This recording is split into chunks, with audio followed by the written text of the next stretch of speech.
കാത്തിരിക്കാത്ത മനുഷ്യരില്ല, വരും വരാതിരിക്കില്ല എന്ന പ്രതീക്ഷയിൽ ജീവിക്കുന്നവർ. അങ്ങനെ ഒരു കാത്തിരിപ്പിന്റെ ഭാഗമാണ് ആഴ്ചകളായി ഇതായി കിടക്കുന്ന കിളികളുടെ ഭക്ഷണം. ഈ കൊടും തണുപ്പിൽ എവിടെയായിരിക്കും അവരൊക്കെ? എല്ലായിടത്തും മഞ്ഞ് വീണ് മൂടിയപ്പോൾ ഇവിടേക്കുള്ള വഴി മറന്നതാവുമോ? എന്നിരുന്നാലും അവർക്ക് വേണ്ടി കുറച്ചുകൂടി ഭക്ഷണമൊക്കെ ഇട്ട് കാത്തിരിക്കുകയാണ് ഏവക്കുട്ടൻ.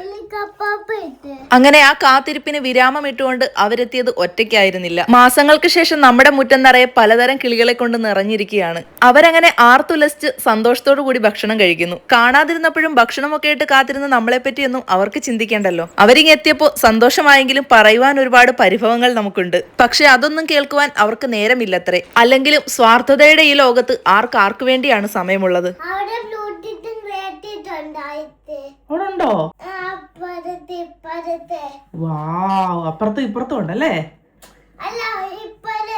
ഇപ്പുറത്താണോ? കുഞ്ഞു കണ്ടായിരുന്നോ? അപ്പാപ്പ ഇട്ട് കൊടുത്തോ?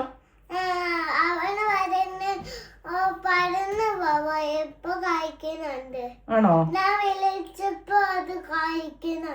ആണോ? കുഞ്ഞു വിളിച്ചപ്പോഴാ അത് വന്ന് കഴിച്ചേ അല്ലേ?